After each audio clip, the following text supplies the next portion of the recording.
question that would require a very long answer, probably. I'm not very good in understanding this point about which you are talking about.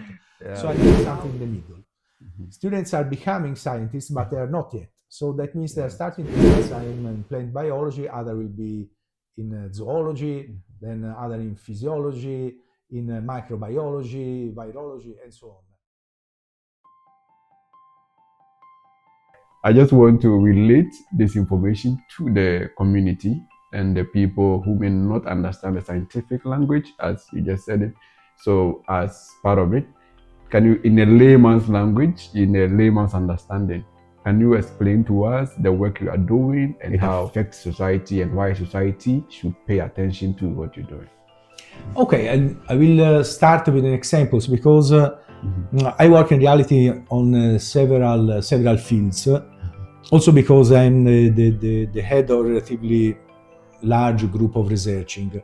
So nowadays, for instance, we are working on a plant which is relatively well known, cannabis, hemp. Cannabis. Oh. It is normally well known, particularly because it is largely, I would say, misused by people for fun activities, so to say.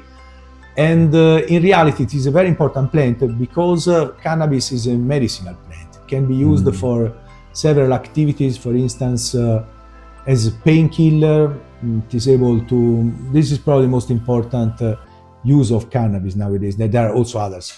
So that means that we are working on cannabis, trying to find cultivars that are more active on specific type of pains, for instance. And this is, I think, an important part. We start to work on a plant, how you can grow that. So you try several methods of growing, and then you have to check what you have produced. That means the plant that you have in your hands, you have to check it under the point of view of the content, the chemical content. Chemical content is something probably for normal people is not so clear. However, the chemical content is related to the effect, to the medicinal effect. So that means that with the same species, several plants of the same species, hemp, cannabis, you can have very different effects. And so we try to understand how each type, the scientific term is cultivar, how each type of cannabis can have different effects on the health of people. So this is an example, for instance. Then we work also on algae. Algae are also very important because some algae are of pharmaceutical interest, some other algae are of possible interest as food because they contain a lot of proteins.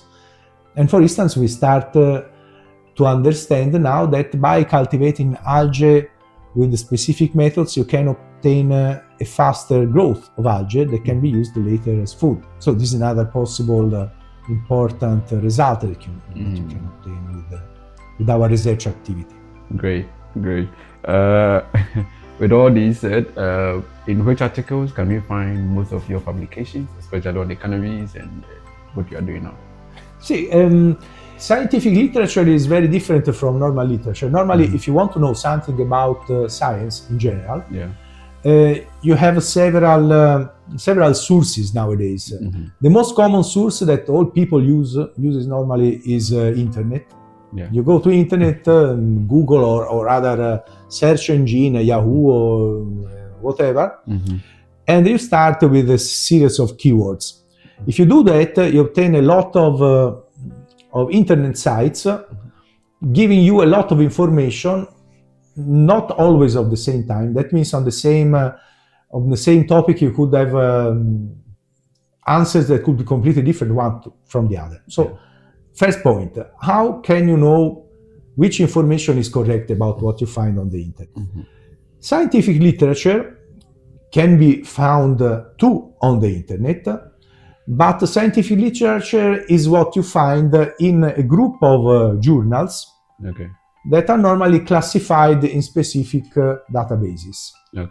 So that means if you search simply on the internet, you find, I would say, 100,000 answers for your specific answer. For instance, effects of cannabis on pain, for instance. If you look something so, you find maybe 1 million of pages talking about that. How do you know what is true and what is not true in these million pages? You can access to information that derives directly only from scientific literatures. So it's a group of journals. For instance, I publish some of my research activity in journal whose name is Plant Biology, for instance, or Plant Biosystems, Cardiologia. It's a long name, list of name.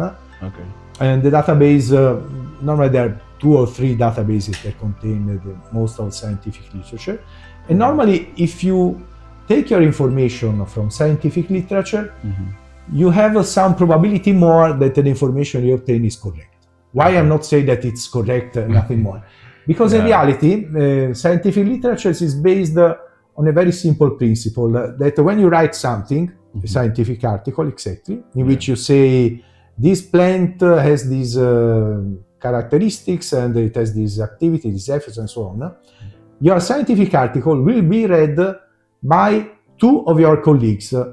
Theoretically, you should not know them and they should not know you, in theory at least. They will read this article and they will try to understand if you wrote something wrong, if you wrote something incorrect, if you wrote something that is not corroborated, for instance, by your results. And they will ask in that case to you to change what you have written that is not correct. Or in other case, they will say simply that your article cannot be published. What does it mean? That in scientific literature there is a control in what is written. Control not by some external power that you don't know. That might be true, for instance, in normal journal. In normal journal, so not a scientific journal, New York Times, Repubblica in Italian, or the Figaro in Spain, and so on. These are normal journals. They do not produce scientific literature, and that means they could produce some piece of information in which the control is directly by someone who is the owner of the journal, or whoever, someone working there. So these are 2 different types of control. No control at all, an internet site.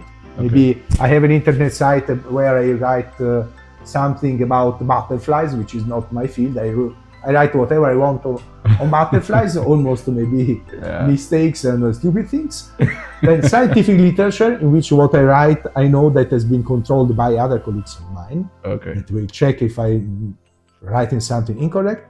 And then normal literature, journals, in which there is a control that normally is mainly formal or political. So these are 3 different types of literature. So you can use whatever you want, but you have different effects. Okay. Thank you. So once we set your name there, we are likely to see most of the papers you publish. Okay, thank you so much. Yeah. So earlier you told me you hold a position as a director of I've forgotten though, but about the director. And then you're also a lecturer in Tropmundo. What are these 2? And you in the directorship, what do you do? And the Tropmundo, what is the Tropmundo? What do they do? Okay, so I am the university. Normal university in Italy are organized in several group of fields. And the field where I'm working is biology. Biology is an important field in science. And that means that in the department of biology, you will find a group of scientists working in several. For instance, I'm in plant biology, other will be in zoology, then other in physiology, in microbiology, virology, and so on. So it's a large group of scientists, all working together with the main common goal related to living organisms. So the possible fields are a lot, of course. So this is the most important activity. And while my department is working on biology, the course in Tropmundo is something different, because Tropmundo is related to teaching. So the department in general is a part of the university working both with organization activity, economical activity, teaching, and research. These are probably the most important parts of our activities. While Tropmundo is a course of a degree, it is part of the degree course in the University of Florence, which is called in general natural science. Natural science Okay. is again a big group of teaching fields. And Tropimundo deals more or less with several aspects of these fields, all related to tropical environments. So this is a group of teaching activities that are more or less related one to the other, not only by the environment, but also by interactions. For instance, I work with plants, but of course, my colleagues working with ecology or with zoology are in strict relationship with what I'm doing. Okay. So the Tropimundo is made up of teaching and Exactly, okay, great. exactly. So the university you teach in is called The what?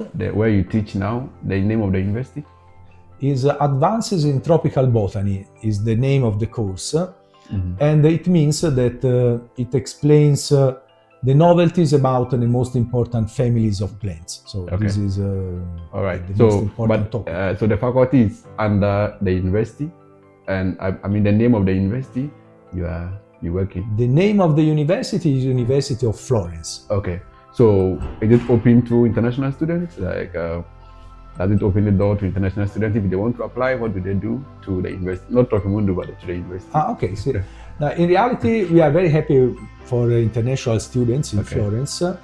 And the main point, so we are international students in Florence.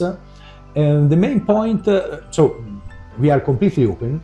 We have some strong points that are the courses in English, of course. This is very important. If you want to attract international students, you must teach in English. This is the first point. And we have not all of our courses are in English. For instance, in natural science, only Tropimundo is in English, while the other degree courses are in Italian. Okay. So that means that international students either they choose only the courses in English. Okay. This is one of possibility, or otherwise they can do some courses of Italian. So they start learning Italian. I must say that in general, also in biology degree courses, even if the teaching is in Italian, slides are in English, and also examinations can be both in Italian and in English. Oh, okay. So that means that, however, at least the examinations can be always in English. Great. So almost ending, let me ask this. What are the emerging areas in your field now? I'm sure very soon you've really worked for a very long time, 20 years. You may want to go back home and rest. The young upcoming scientists, what field in your area are the emerging fields they can focus on now? In case someone wants to pursue biology now, which are the new fields they can focus on? Okay, nowadays in biology at least, this is my field. I would say that the point of faster advancements are in DNA sequencing. Okay. And the DNA sequencing nowadays are performed by methods that altogether can be called more or less next generation sequencing, even if they are no more so particularly new anymore. So next generation sequencing methods are already some years old, but you have always some new advancement on this point of view. And that means that the cost of generating of DNA sequences of an entire organism, for instance a human or a plant, are starting to reduce a lot. So that means that also nowadays, but particularly in the future, you will be able to obtain a complete DNA sequence of an organism for a price that will be probably relatively low. Okay. And so that means that one possible starting point for students in the future will be about using these methods. But the bottleneck is a term that we use in English, and also in Italian there is a very similar expression. That means the point where there is still need of a lot of effort by students is by how you can treat this enormous amount of data that you are producing with next generation sequencing. And to do that, you need bioinformatics. So probably next generation sequencing methods, bioinformatics, and even my work as a microscopist in reality is starting to regain interest because molecular biology, DNA sequences can be considered part of molecular biology, gives you an idea about the structure of the genome of an organism. Now I'm again using scientist language. However, the DNA of an organism. But if you want to know exactly how a different DNA, for instance, if we compare my DNA with your DNA, we will find some difference, not much. We are very similar one to the other, of course, but from the DNA point of view, I mean. But even if there is some difference, and I can calculate, okay, we have this part of DNA from Raphael and Alessio are different, a very slow amount, but there are some part different. How can this difference induce some modification in our cells?